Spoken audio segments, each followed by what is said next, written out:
Hello everyone, welcome to online study point. आज है 24 जून और आज के इस वीडियो में हम 24 जून से रिलेटेड करंट अफेयर के सभी इंपॉर्टेंट क्वेश्चन को कवर करेंगे।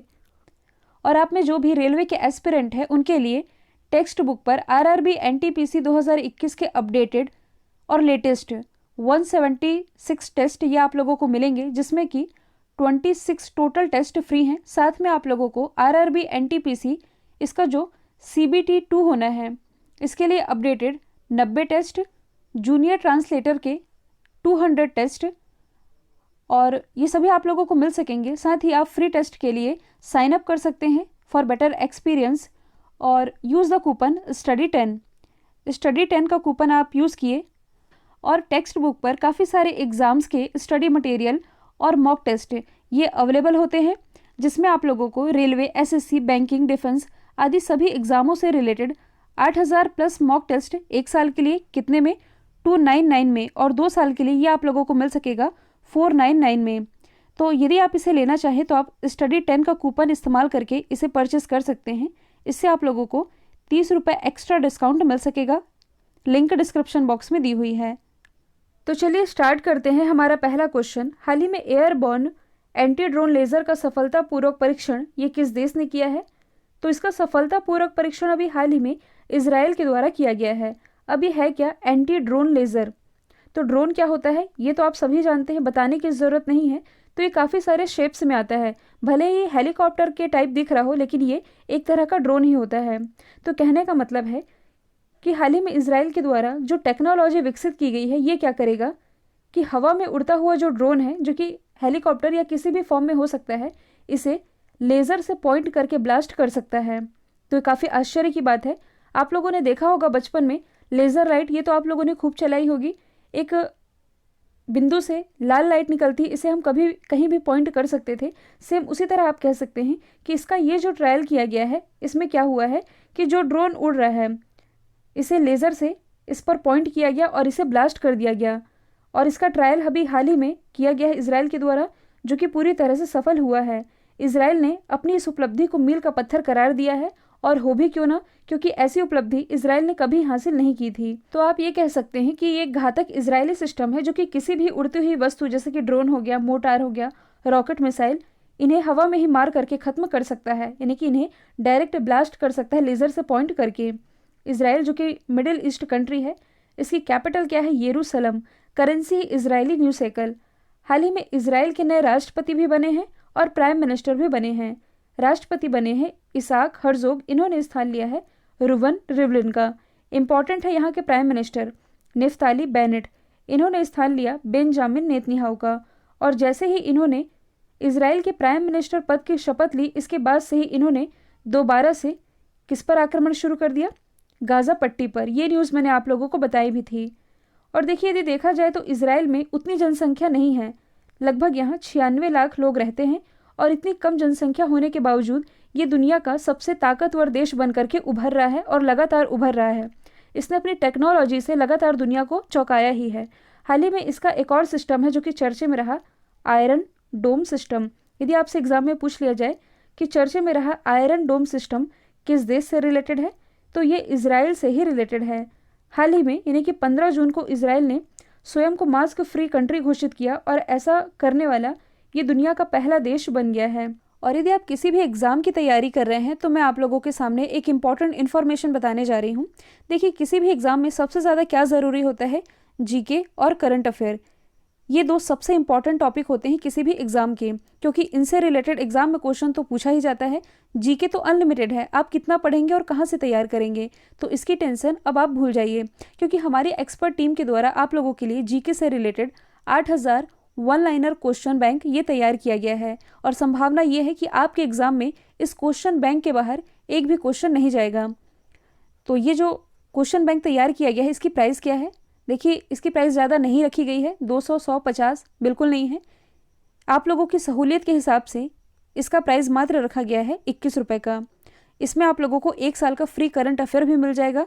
तो 21 रुपये में इससे सस्ती नोट्स आप लोगों को नहीं मिल पाएगी। इसे आप परचेस करिए और पढ़िए।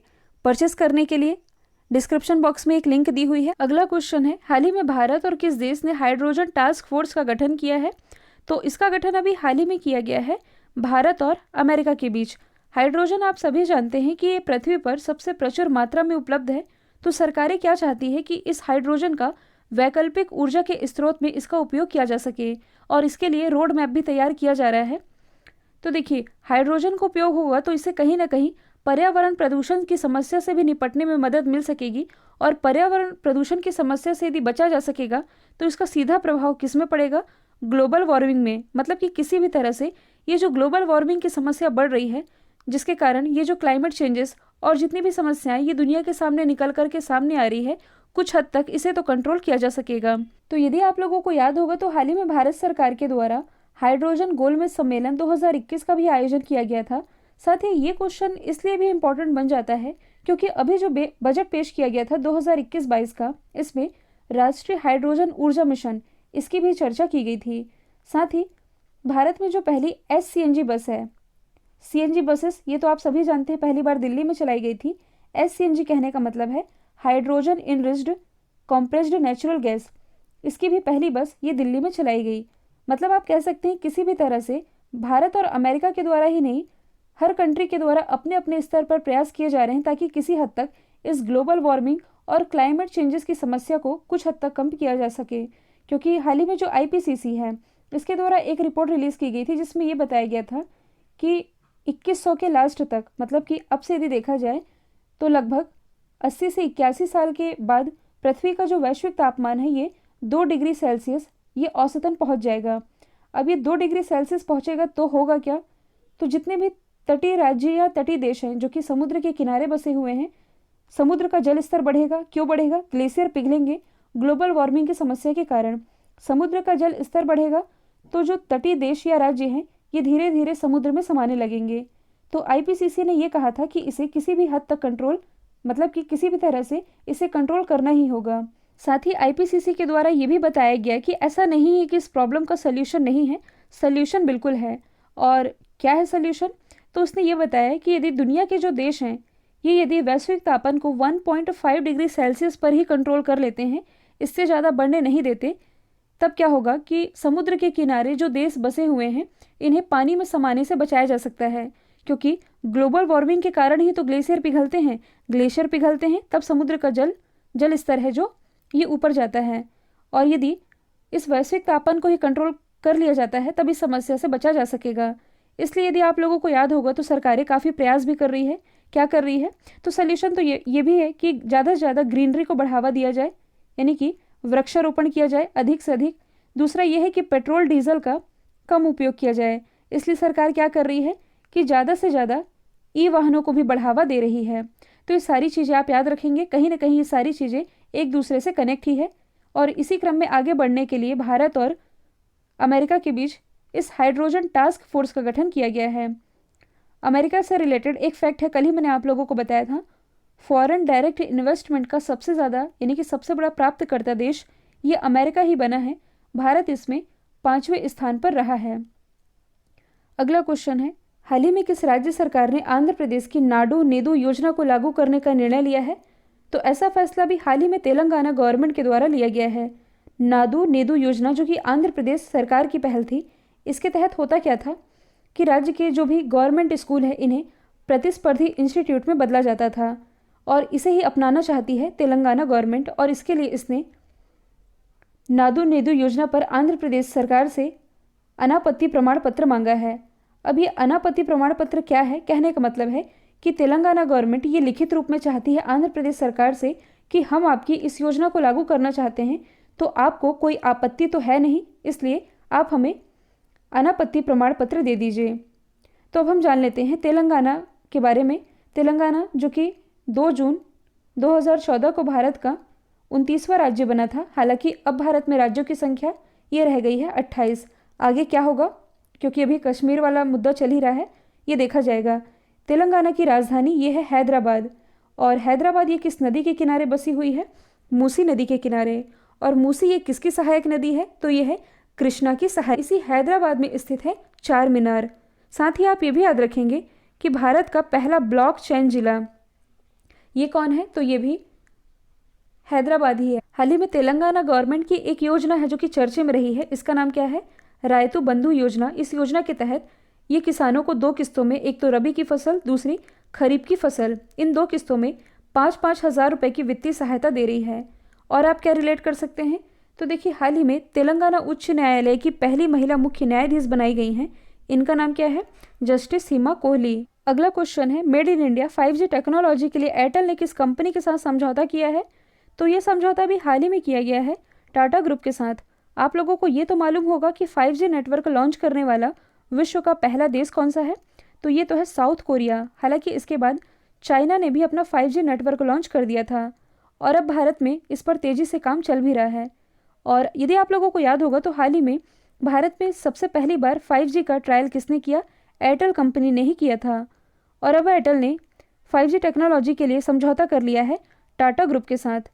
जी का मतलब क्या होता है? जनरेशन। 1G यानी कि फर्स्ट जनरेशन के बारे में आप लोगों ने सुना ही होगा। ये 1980 के करीब आया था, जो कि एनालॉग सिग्नल पर आधारित था और इसकी जो स्पीड थी ये 2.4 kbps की थी। साथ ही इसकी बैटरी क्वालिटी और वॉइस क्वालिटी एकदम ख़राब थी। ये कुछ इस तरह के फ़ोन हुआ करते थे। इसके बाद सेकेंड जनरेशन आया 1990-91 के करीब ये आया और ये इस्तेमाल करने लगा डिजिटल सिग्नल का और ये 64 kbps की स्पीड देता था। साथ ही इसमें SMS और कैमरे की फैसिलिटी थी। फिर 3G आया, ये 2000 के आसपास आया और ये कौन सी फैसिलिटी देने लगा? तो गेमिंग, वीडियो कॉलिंग और न्यू डेटा प्लान ये सब लेकर के आया 3G। फिर 4G ये आया लगभग 2011 के आसपास ही आया, जो कि 100 Mbps की स्पीड देना शुरू कर दिया। और अब इन सबसे एडवांस आ गया है 5G, मतलब कि आ रहा है भारत में। तो एयरटेल और टाटा ग्रुप के बीच ये जो समझौता हुआ है, इसमें ये जो टाटा ग्रुप है इसने ORAN तकनीक पर आधारित रेडियो और NSA ऐसे का कोर विकसित किया है। अब ये है क्या?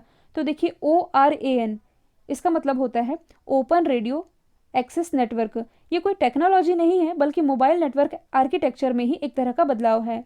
और फिर दूसरा टर्म क्या लिखा हुआ है? NSA और SA।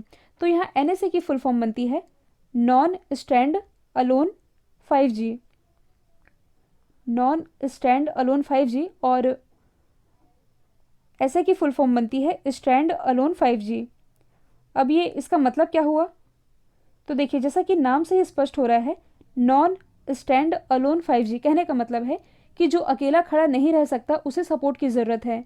अब किसके सपोर्ट की ज़रूरत होगी? तो इसके पहले क्या चल रहा था? 4G, जो कि चल रहा है। तो ऐसा 5G नेटवर्क जिसे खड़े रहने के लिए 4G की ज़रूरत है, यही है NSA यानी कि non stand alone 5G network. ऐसे नेटवर्क ये क्या है? यानी कि स्टैंड अलोन नेटवर्क, ये अकेला खड़ा रह सकता है बिना 4G के सपोर्ट किए। ये मैंने आप लोगों को सिंपली बताया है, आप ऐसे भी याद रख सकते हैं। अगला क्वेश्चन है, भारतीय मूल के किस नागरिक को 2021 के प्रतिष्ठित CEU यानी कि सेंट्रल यूरोपियन यूनिवर्सिटी के द्वारा ओपन सोसाइटी पुरस्कार से सम्मानित किया गया है? ये सम्मानित की गई है KK सैलजा। ये है कौन? तो ये केरल की पूर्व हेल्थ मिनिस्टर रह चुकी हैं। कोविड-19 के दौरान इन्होंने जो प्रयास किए हैं, अपना जो योगदान दिया है, इसके लिए इन्हें सम्मानित किया गया है CEU ओपन सोसाइटी पुरस्कार से। अब यदि हम ऑप्शन में लिखे अदर नामों की बात करें जो कि चर्चे में रहे हैं, तो सस्मिता लेंका, ये कौन है? तो ये ओडिशा की वन अधिकारी है। इन्हें अभी हाल ही में यूनाइटेड नेशन के द्वारा एशिया पर्यावरण प्रवर्तन पुरस्कार से सम्मानित किया गया था। क्यों किया गया था? इन्होंने पेंगोलिन की तस्करी को रोकने में अहम भूमिका निभाई थी। फिर किरण मजुमदार शॉ, जो कि बायोकॉन के संस्थापक है, इन्हें ऑस्ट्रेलिया के highest civilian honour order of Australia से सम्मानित किया गया है। ये अवार्ड पाने वाली ये चौथी भारतीय बनी थी। फिर यदि हम बात करें एम नेत्रा की, एम नेत्रा ये तमिलनाडु से बिलोंग करती हैं। इन्हें यूनाइटेड नेशन के द्वारा goodwill ambassador to the poor appoint किया गया था। हाल ही में जान है तो जहान है अभियान किसके द्वारा शुरू किया गया है? तो इसकी शुरुआत केंद्रीय अल्पसंख्यक मंत्रालय के द्वारा की गई है और अल्पसंख्यक मामलों के मंत्री है कौन? मुख्तार अब्बास नकवी। इन्होंने इस अभियान की शुरुआत की है और ये है क्या? तो एक तरह का कोविड टीकाकरण के लिए जागरूकता अभियान है, ताकि लोगों के बीच जो अफवाहें हैं वैक्सीनेशन को लेकर के ये दूर हो सके। और इसके लिए इन्होंने इस अभियान की शुरुआत उत्तर प्रदेश के रामपुर जिले से कर दी है। जर्मन कंपनी बायर ने सेमिनिस ब्रांड के तहत भारत में येलो गोल्ड 48 को व्यावसायिक रूप से पेश किया है। ये किसकी किस्म है? ये आपसे सिंपल भी एग्जाम में पूछा जा सकता है कि चर्चे में रहा येलो गोल्ड 48 ये है क्या, क्योंकि ऐसे क्वेश्चन बनते भी हैं। तो ये पीला तरबूज है। ये कुछ इस तरह का तरबूज है जो कि चर्चे में रहा है। ये बीमारी कम फैलाता है, साथ ही ये इन्फेक्शन से बचा रह सकता है और इसे ही हाल ही में भारत में व्यावसायिक रूप से पेश किया गया है। अच्छा, आप लोगों ने एग्ज़ाम में कई बार देखा होगा कि कुछ इस तरह से पूछा जा सकता है कि पूसा ये किस फसल की किस्म है, तो आप जानते ही हैं ये गेहूं की प्रजाति है, यानी कि किस्म है। इसके अलावा सोनाली, गुमती, ये सभी गेहूं की कैटेगरी में आती हैं। मोस्टली गेहूं की ही किस्में एग्जाम में पूछी जाती है। तो मैं आप लोगों को बताती हूँ, एक आप याद रखेंगे HB4। अब ये क्या है, तो मैंने आप लोगों को बताया था कि हाल ही में जो अर्जेंटीना है इसके द्वारा दुनिया के पहले जेनेटिकली मॉडिफाइड गेहूं को मान्यता दी गई है और इसका नाम HB4 ही रखा गया है। किस देश की लॉरेन हार्बर्ड ये क्वालिफाइंग योग्यता में संशोधन के बाद ओलंपिक के लिए क्वालिफाई करने वाली, मतलब कि इसमें भाग लेने वाली पहली ट्रांसजेंडर होंगी? तो ये बिलोंग करती है न्यूजीलैंड से। ओलंपिक में क्या होता था कि कुछ कैटेगरी बांटी गई थी कि कौन इसमें पार्टिसिपेट कर सकता है, कौन नहीं कर सकता, मतलब कि कुछ पैरामीटर निर्धारित किए गए थे जिसमें कि कुछ समय पहले ही संशोधन हुआ है इसकी क्वालिफाइंग योग्यता में, जिसके बाद से ओलंपिक में क्वालिफाइंग करने वाली ये पहली ट्रांसजेंडर होंगी। नाम क्या है? Lauren Harbard. न्यूजीलैंड से बिलोंग करती हैं और इसके पहले, मतलब कि 2013 से पहले ये पुरुषों की प्रतिस्पर्धा में भाग लिया करते थे। तो सबसे पहले हम ICC के बारे में ही जान लेते हैं, क्योंकि हाल ही में इसने अपना स्थापना दिवस मनाया है। 23 जून 1894 में इसकी स्थापना हुई थी। हेडक्वार्टर लॉजन, स्विट्जरलैंड में है। अध्यक्ष हैं थॉमस बाक, ये दोबारा से इसके अध्यक्ष बनाए गए हैं। पहला ओलंपिक जो कि 1896 में एथेंस, यूनान में खेला गया था। और महिलाएं ये इसमें कब से शामिल होना शुरू हुई थी? 1900 से। अब यदि हम बात करें न्यूजीलैंड की, इसकी कैपिटल है Wellington, currency dollar, prime minister हैं स्कॉट मॉरिसन। और न्यूजीलैंड के ऊपरी हिस्से और निचले हिस्से के बीच में एक स्ट्रेट है जिसे आप कुक स्ट्रेट के नाम से जानते हैं। क्लाइमेट चेंजेस के लिए कानून लाने वाला ये विश्व का पहला देश बना। साथ ही ये जो आप देख रहे हैं ऑकलैंड, हाल ही में दुनिया के सबसे रहने योग्य शहरों की लिस्ट जारी की गई, जिसमें ऑकलैंड ये रहा था टॉप पर। भारतीय वायुसेना में जम्मू कश्मीर की पहली महिला फाइटर पायलट ये कौन बनी है? तो जम्मू कश्मीर की पहली महिला फाइटर पायलट जो कि भारतीय वायुसेना में शामिल हुई हैं, इनका नाम है माव्या सूदन, जिनकी इमेज आप देख पा रहे हैं। तो ये जो माव्या सूदन है ये जम्मू कश्मीर के राजौरी जिले की रहने वाली है। इनकी उम्र है 23 साल और इन्होंने जम्मू कश्मीर की पहली महिला फाइटर पायलट बन करके इतिहास रच दिया है। देखिए, जम्मू कश्मीर की कुछ और महिलाएं हैं जो कि चर्चे में रही है किसी न किसी कारण से। माव्या सूदन के बारे में हमने डिस्कस कर लिया। यदि हम बात करें पूजा देवी की, तो पूजा देवी ये जम्मू कश्मीर की पहली महिला बस ड्राइवर बनी है। साइमा उमैद जम्मू कश्मीर की पहली महिला पावर लिफ्टर बनी, ये हाल ही की न्यूज़ है। आयशा अजीज़, तो ये भारत की सबसे कम उम्र की पायलट बनी, महिला पायलट। इनकी उम्र 25 साल है और ये जम्मू कश्मीर से ही बिलोंग करती हैं। जम्मू कश्मीर के प्रेजेंट टाइम में उपराज्यपाल कौन है? तो ये है जीसी मुर्मू। जीसी मुर्मू तो अब हमारे CAG बन गए हैं। अभी कौन है? मनोज सिन्हा। और लद्दाख के कौन है? तो ये हैं RK माथुर, यानी कि राधा कृष्ण माथुर। जम्मू कश्मीर से रिलेटेड एक ही फैक्ट आप याद रखेंगे कि हाल ही में दुनिया का सबसे ऊंचाई पर स्थित रेलवे पुल जो कि जम्मू कश्मीर में ही बनाया जा रहा है, नदी यदि पूछी जाए तो चिनाब नदी पर बनाया जा रहा है। अगला है 21वीं सदी के सबसे महान बल्लेबाज जो कि घोषित किए गए हैं, सचिन तेंदुलकर। और साथ ही भारत की तरफ से ICC हॉल ऑफ फेम में शामिल होने वाले जो 7 व्यक्ति हैं, इन 7 में से सचिन तेंदुलकर ये भी एक हैं। कई बार एग्जाम में पूछा जाता है कि इनकी ऑटोबायोग्राफी का नाम क्या है, तो ये है प्लेइंग इट माई वे, ये भी आप याद रख सकते हैं। और यदि हम बात करें महेंद्र सिंह धोनी की, तो इन्हें भी हाल ही में ICC male cricketer of the decade यानी कि दशक, male cricketer of the decade ये चुना गया था। विराट कोहली, तो हाल ही में फोर्ब्स के द्वारा दुनिया में सबसे ज़्यादा कमाई करने वाले एथलीट की लिस्ट जारी की गई, जिसमें कि टॉप 100 में शामिल एकमात्र क्रिकेटर ये विराट कोहली ही है। जडेजा, तो देखिए हाल ही में विजडम के द्वारा 21वीं सदी के मोस्ट वैल्यूएबल प्लेयर की लिस्ट जारी की गई थी, जिसमें कि टॉप पर तो थे श्रीलंका के मुथैया मुरलीधरन, भारत की तरफ से टॉप पर थे जडेजा। ओवरऑल ये मुथैया मुरलीधरन के बाद दूसरे स्थान पर थे। केंद्र सरकार ने किन दो सरकारी बैंकों में 51% की हिस्सेदारी बेचने की घोषणा की है? तो हाल ही में सरकार के द्वारा सेंट्रल बैंक ऑफ इंडिया और इंडियन ओवरसीज बैंक, इन दोनों ही बैंकों की 51% हिस्सेदारी ये बेचने की घोषणा की है। और यदि देखा जाए तो इन दोनों ही बैंकों की जो मार्केट वैल्यू है ये लगभग 44 करोड़ है, जिसमें कि इंडियन ओवरसीज बैंक इसका मार्केट कैप इसमें लगभग 31,000 करोड़ का है। तो बस यही है कि सरकार इन दो बैंकों की 51% हिस्सेदारी ये बेचने जा रही है। कल जो मैंने आप लोगों से सवाल पूछा था, इसका राइट आंसर गिनी था। अब आप लोगों के लिए आज का सवाल है, रघुराम राजन ये किस राज्य की आर्थिक सलाहकार परिषद के सदस्य के रूप में शामिल हुए हैं? इसका जो भी आंसर है कमेंट बॉक्स में बताइएगा। वीडियो यदि पसंद आए तो लाइक कीजिए, शेयर कीजिए और चैनल को सब्सक्राइब करना बिल्कुल मत भूलिएगा। आज के लिए इतना ही। Thank you so much.